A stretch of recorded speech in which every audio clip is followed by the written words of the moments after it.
राहुल गांधी ने आज जिस तरीके से प्रेस कॉन्फ्रेंस की और जो एटम बम फोड़ा, उसके बाद में कहा जा रहा है कि मोदी साहब आज जब रात को सोएंगे तो करवट बदल बदल करके सोएंगे, यानी एक तरीके से नींद हराम कर दी है। और कभी उनके कान में गूंजेगा कि इस तरीके से फर्जीवाड़ा हो रहा है, इस तरीके से फर्जीवाड़ा हो रहा है, कैसे कैसे फर्जीवाड़ा हो रहा है, और शायद उनको भी नहीं पता होगा कि इस तरीके से फर्जीवाड़ा हो रहा है। लेकिन सवाल अब इतना नहीं है। प्रेस कॉन्फ्रेंस हुई, खत्म भी हो गई। प्रेस कॉन्फ्रेंस को लेकर के दुनिया भर की इस वक्त में बातें हो रही हैं, लेकिन सवाल यह है कि क्या इसके बाद में देश में एक बहुत बड़ा आंदोलन खड़ा होने जा रहा है? सवाल अब यह है। दूसरा सवाल यह है कि क्या राहुल गांधी की चिंगारी वो शोले के तौर पर एक बहुत बड़ा शोला बन करके उभर करके सामने आएगी? सवाल अब इस बात का है। मैं आपको बता दूं, अभी अभी कुछ देर पहले राहुल गांधी के आवास पर एक डिनर पार्टी हुई है, यानी रात्रि भोज का निमंत्रण जो भेजा गया, और इसमें कई अलग अलग पार्टियों के नेता वो शामिल हुए हैं। और दूसरी तरफ इंडिया गठबंधन की कई बड़ी पार्टियों ने राहुल गांधी को बैकिंग करने का काम किया, यानी राहुल गांधी ने जो कहा है उसका समर्थन इंडिया गठबंधन की लगभग सभी पार्टियां करती हुई नजर आ रही है। यानी हर कोई इस बात को मान रहा है कि यह लड़ाई शायद राहुल गांधी लड़ सकते हैं, और राहुल गांधी के पीछे खड़ा होना इस वक्त में जरूरी है। यानी ये जो मुद्दा है, एसआईआर वाला जो मुद्दा था, उसको खोल करके रख दिया है। राहुल गांधी ने आज जब प्रेस कॉन्फ्रेंस की तो उन्होंने कई सारी बातें कही, लेकिन इसके बाद में अब आगे क्या होगा, यह बड़ा अहम सवाल था। और इस बीच में डिनर डिप्लोमेसी वो भी शुरू हो गई। चुनाव आयोग पर आरोप के बाद राहुल गांधी की बड़ी बैठक हुई है। इस बैठक में 12 दलों के नेता शामिल हुए हैं, जिसमें तेजस्वी यादव है। गौर से सुनिए एक एक नाम को, और इस वजन को महसूस कीजिए कि राहुल गांधी के साथ में इस वक्त में बड़े नेता वो इकट्ठा हैं, और बड़े नेता एक साथ मिलकर के तमाम इंडिया गठबंधन के वो डिनर डिप्लोमेसी पर चर्चा कर रहे हैं। तेजस्वी यादव हैं, अखिलेश यादव हैं, उद्धव ठाकरे, अभिषेक बनर्जी, किनी मोझी समेत इंडिया गठबंधन के कई नेता इस बैठक में शामिल हुए हैं। बैठक 5 सुनहरी बाग स्थित राहुल गांधी के आधिकारिक आवास पर हुई है। नेताओं के लिए डिनर का आयोजन भी राहुल गांधी की ओर से किया गया था।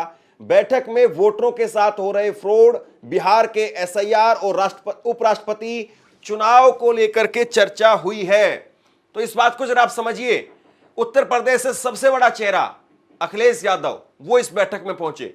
बिहार के सबसे बड़े चेहरे तेजस्वी यादव वो इस बैठक में पहुंचे। महाराष्ट्र से उद्धव ठाकरे, तमिलनाडु से किनी मोझी वो इस बैठक में पहुंच रहे हैं, और कई नेताओं के पहुंचने का सिलसिला जारी है।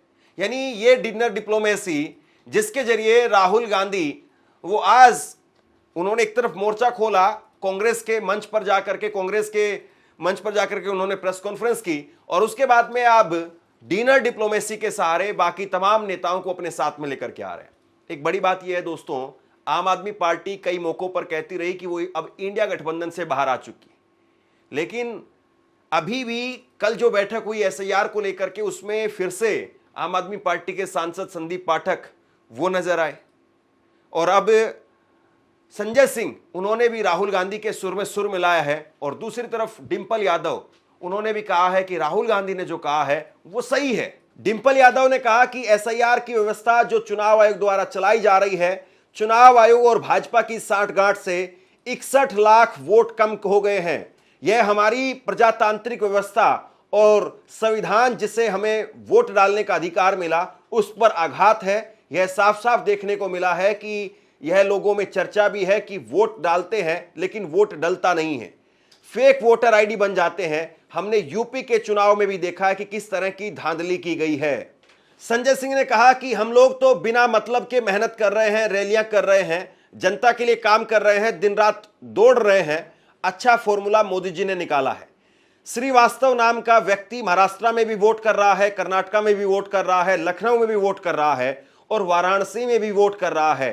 प्रधानमंत्री खुद फ्रॉड करके जीत रहे हैं, वो भी बड़ी मुश्किल से। फ्रॉड नहीं करते तो चुनाव नहीं जीतते। दिल्ली में हमने पकड़ा, जनता का वोट चोरी हो चुका है, यह बहुत बड़ा चुनावी घोटाला है।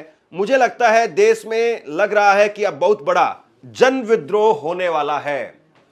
तो यहां पर संजय सिंह जिस व्यक्ति का जिक्र कर रहे हैं, उस व्यक्ति का जिक्र राहुल गांधी ने किया और राहुल गांधी ने कहा कि भाई ऐसे बहुत सारे व्यक्ति हैं, हजारों की तादाद में ऐसे व्यक्ति हैं जो अलग अलग राज्यों में जाकर के वोटर बनते हैं, अलग अलग राज्यों में जा जाकर के वोटर बनकर के वोट डालते हैं। अब दोस्तों, ये इत्तेफाक की बात नहीं हो सकती है कि कोई आदमी जब महाराष्ट्र में चुनाव होने वाला होता है तो महाराष्ट्र का वोटर बन जाता है, कोई व्यक्ति जब कर्नाटक में चुनाव होने वाला होता है तो वहीं सेम व्यक्ति जाकर के कर्नाटक में वोटर बन जाए, वही सेम व्यक्ति गुजरात में जाकर के वोटर बन जाए, वही सेम व्यक्ति फिर उत्तर प्रदेश में जाकर के वोटर बन जाए। ये इत्तेफाक की बात हो सकती है क्या? और चलिए इत्तेफाक एक या दो आदमी, इतने बड़ा 140 करोड़ की आबादी वाला देश है, चलिए 10-5 आदमी हो सकते हैं, लेकिन इतनी बड़ी संख्या में कैसे हो सकते हैं? राहुल गांधी कह रहे हैं सीधे सीधे 5 बड़े फॉर्मूले हैं जिसके जरिए बीजेपी वोट चोरी कर रही है। राहुल गांधी ने कहा 1,250,000 वोट चोरी हुए हैं और इसमें वोट चोरी के 5 तरीके उन्होंने बताए। डुप्लीकेट मतदाता जिसके जरिए 11,965 वोट चोरी किए गए, फर्जी और अमान्य पते जिसके जरिए 40,000 वोट चोरी किए गए और एक ही पते पर थोक के भाव में मतदाता, वहां पर 10,452 वोट चोरी किए गए। अमान्य तस्वीर यानी तस्वीरें गलत तरीके से डाल करके वोट चोरी किए गए जिसमें 4,132 वोट हैं और फॉर्म 6 का उपयोग करके वोट चोरी किए गए, उसमें 33,692 लोग हैं। यानी फॉर्म 6 का नंबर मतलब ये होता है कि कोई वोटर, वो जो नया वोटर बनता है उसके लिए फॉर्म 6 इस्तेमाल किया जाता है। आमतौर पर 18-20 साल का कोई व्यक्ति जब वोट डालता है तो वो फॉर्म 6 के तहत वोट डालता है। एक एक करके समझिए जरा कि किस तरीके से जो है वो वोटर का वोट चोरी किया जा रहा है और भाजपा ने कैसे 5 बड़े फॉर्मूले निकाले हैं बकौल राहुल गांधी। पहला तरीका है डुप्लीकेट वोटर का, जिसमें एक ही वोटर कई बार वोटर लिस्ट में दर्ज होता है और 1,250,000 में से 11,965 ऐसे डुप्लीकेट वोटर पाए गए हैं। यह देखिए गुरकीरत सिंह डांग, इनका नाम बूथ नंबर 116, 124, 125 एंड 126 में 4 बार। जूम इन कीजिए, यह देखिए गुरकीरत सिंह डांग, फादर्स नेम रणबीर सिंह डांग, हाउस नंबर A413, तो दिखाइए गुरकीरत सिंह डांग, हाउस A413, पूरब मैनर। 4 बार आता है और यह सिर्फ एक व्यक्ति नहीं है, हजारों व्यक्ति हैं। ये मैं आपको लिस्ट दिखा देता हूं। ये है डुप्लीकेट वोटर की लिस्ट, देख लीजिए। ये सब डुप्लीकेट वोटर्स हैं।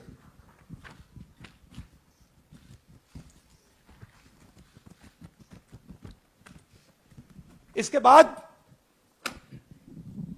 नेक्स्ट, ये देखिए, ये एक और डुप्लीकेट वोटर। नहीं, थोड़ा पीछे ले जाओ, जूम आउट। ये आदित्य श्रीवास्तव जी हैं। ये महाराष्ट्र में वोट कर, इनका नाम महाराष्ट्र में है, कर्नाटक में है, उत्तर प्रदेश लखनऊ में है और कर्नाटक बेंगलोर अर्बन में है। 4 बार आता है, सेम फोटो सेम एड्रेस। दूसरा नाम दिखाइए, ये है विशाल सिंह। ये कर्नाटक में इनका नाम है, 2 बार कर्नाटक में आता है और 1 बार देखिए ये वाराणसी में साहब वोट कर रहे हैं, वोटर लिस्ट में है। थोड़ा जूम आउट कीजिए। और ऐसे हजारों लोग हैं, 11,000 वोट ऐसे चोरी हुआ है। दूसरा तरीका जिसके जरिए वोट चोरी किया जा रहा है, फर्जी पते के तहत। मतलब आपका जो वोट बना है, आदमी है, उसका इपिक नंबर है, लेकिन उसका पता नहीं है, 00 नंबर लिखा हुआ है। इसके तहत जो है वो 1 लाख में से 40,000 वोट ऐसे हैं जो फर्जी पते के तहत बनाए गए। फेक एड्रेस, या तो एड्रेस है ही नहीं या फिर address 0, house number 0, street number 0। दिखाइए हाउस नंबर 0, देखिए मुनियप्पा जी, मंजुला मुनियप्पा जी का हाउस नंबर 0। अच्छा ये देखिए टेकराज सबकाता, इनका फादर का नाम DFOIGAIDF, हाउस नंबर 0 में रहते हैं। हस्बैंड्स नेम इनका, नीचे जाइए, टिक्का कुमारी आचार्य, नेम YTDR, किसी ने ऐसे ही टाइप कर दिया है YTDR QPF। अच्छा जूम आउट। और जब हम इन एड्रेसेस को वेरीफाई करने जाते हैं तो कोई एड्रेस नहीं है। 40,000 ऐसे वोटर हैं, या एड्रेस 0 है या फिर एड्रेस है ही नहीं। तीसरा तरीका जिसमें एक ही पते पर बहुत सारे वोटर जो है मिले हैं, यानी एक मकान में फला नंबर गली में फला नंबर मकान एक है, एक कमरे का मकान है और उसमें 80 आदमी है, 50 आदमी है, 100 आदमी है। ये कैसे संभव है? और इसमें 1,250,000 वोट में से 10,000 वोटर वो ऐसे थे जो एक ही पते पर थे। Bulk voters in single address, single bedroom का घर है, 80 वोटर रह रहे हैं उसमें। दिखाइए, जूम इन कीजिए। अलग अलग नाम, अलग अलग परिवार। और जब हम वहां जाते हैं हमें बताया जाता है यहां पे 80 लोग नहीं रहते, यहां पे ये लोग हैं ही नहीं, कोई नहीं जानता इनको। ये है बूथ नंबर 366 पे वही कहानी। ये देख लीजिए, छोटा सा एक बेडरूम का घर है, जूम इन कीजिए। ये सब लोग, इलेक्शन कमीशन के मुताबिक ये सब लोग इस घर में रहते हैं। और जब हम वहां जाते हैं एक भी नाम नहीं मिलता, और वहां के लोग कहते नहीं ऐसे, इन लोगों को हम नहीं जानते। Zoom out. 10,000 से ज्यादा वोटर सिंगल एड्रेस में गए। नेक्स्ट,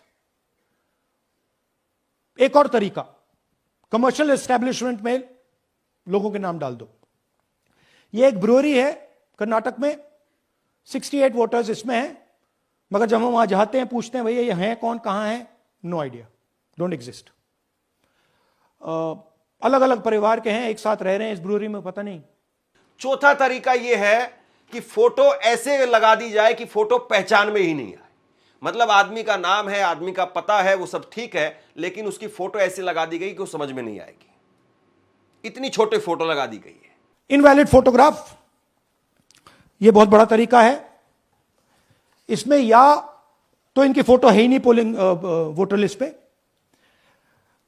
या फिर इतनी छोटी है कि पहचानी नहीं जाती। देख लीजिए, ये देख लीजिए, और ये सब नाम है इनके। ये सब लोग हैं जिनकी फोटोग्राफ नहीं है और या फिर दिखाई नहीं देती। Zoom out. हां, 4,132। और फिर उसके बाद में राहुल गांधी ने कहा कि टीवी पर आप देखते होंगे कि जो पहली बार के वोटर हैं वो मोदी जी को सबसे ज्यादा वोट कर रहे हैं। टीवी पर यह समझाया जाता है, राजनीतिक एक्सपर्ट आते हैं और वो आकर के समझाते हैं कि देखिए मोदी जी को तो पहली बार वोट करने वाले बंपर तरीके से वोट कर रहे हैं। लेकिन सच्चाई क्या है इसके पीछे? राहुल गांधी कह रहे हैं कि फॉर्म 6 का दुरुपयोग करके, यानी 70 साल का मतदाता, 60 साल का मतदाता वो फॉर्म 6 का जो है वो तहत वोटर बन रहा है, जबकि फॉर्म 6 के तहत वोटर बनता है नया बच्चा, कोई भी 18 साल का या 20 साल का जो भी लड़का या लड़की होता है, वो फॉर्म 6 के तहत वोटर बनता है। लेकिन यहां पर 60 साल का आदमी, 70 साल का आदमी वोटर बन रहा है। और ऐसे ही 1 लाख में से 33,000 वोटर ऐसे हैं जो इस फॉर्म का गलत उपयोग करके बनाए गए हैं। मिसयूज ऑफ फॉर्म 6, आपने सुना होगा, नए वोटर्स मोदी जी को वोट करते हैं, आता है मीडिया में। फॉर्म 6 नए वोटर्स के लिए है। मैं आपको आज नए वोटर बनाने का तरीका दिखाता हूं, कैसे मैन्युफैक्चर किए जाते हैं। ये देखिए, शकुन रानी जी हैं, 13/9/23 को ये नई वोटर, फर्स्ट टाइम वोटर बनती हैं। इनकी एज क्या है दिखाओ जरा।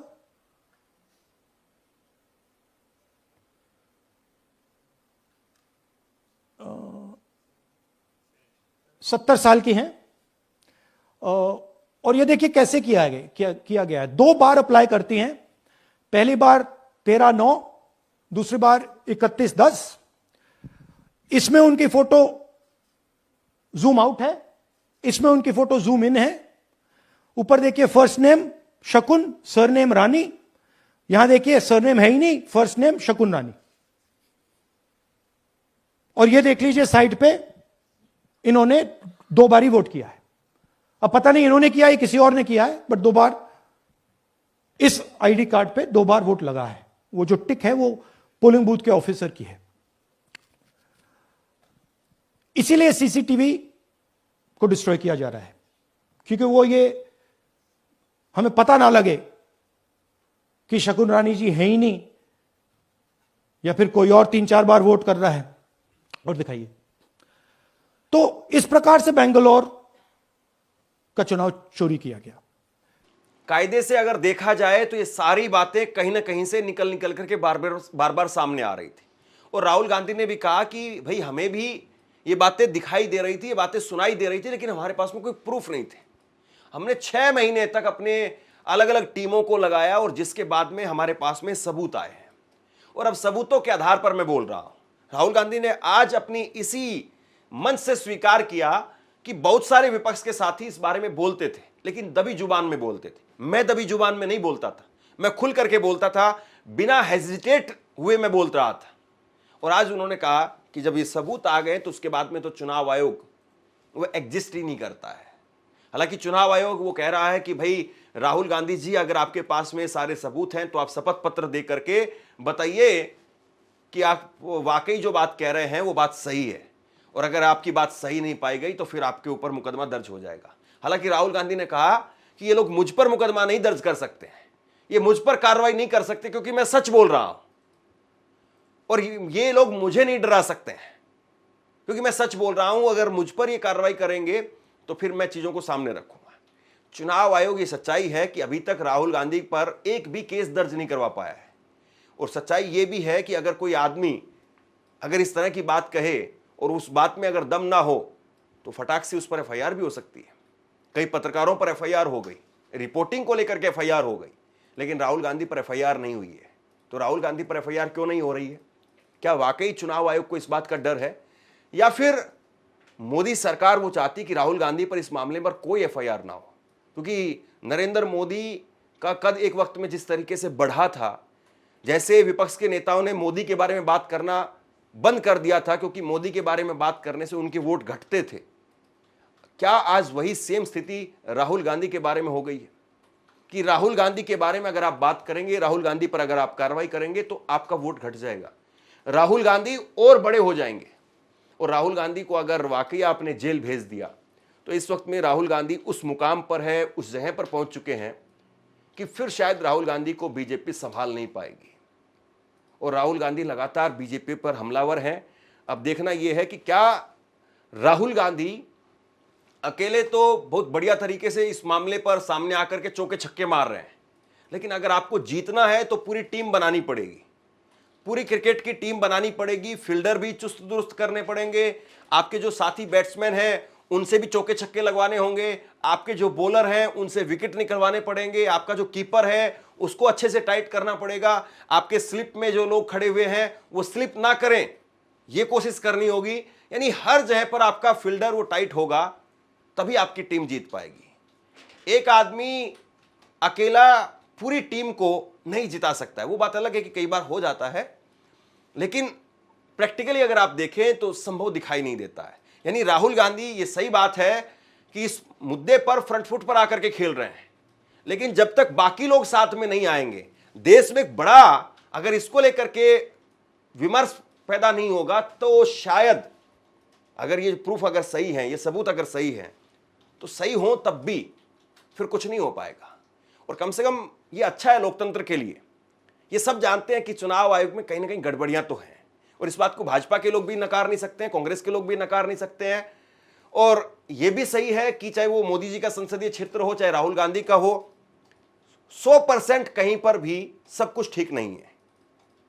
और कई जगह पर तो लोकल नेता वो लड़ते ही इस बात को लेकर के हैं कि मैंने 10,000 फर्जी वोटर बना रखे हैं, मेरे पास 5,000 फर्जी वोटर हैं, उनके सारे वो चुनाव जीत जाते हैं।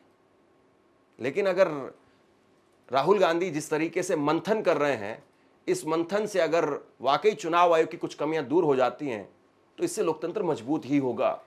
लेकिन सवाल यह है कि वो कितना कर पाते हैं, कहां तक कर पाते हैं, और बाकी लोगों को अपने साथ इस मामले पर कितना ला पाते हैं। आप क्या सोचते हैं नीचे कमेंट बॉक्स में लिख करके जरूर बताइए। इस खबर को शेयर कीजिए। धन्यवाद। है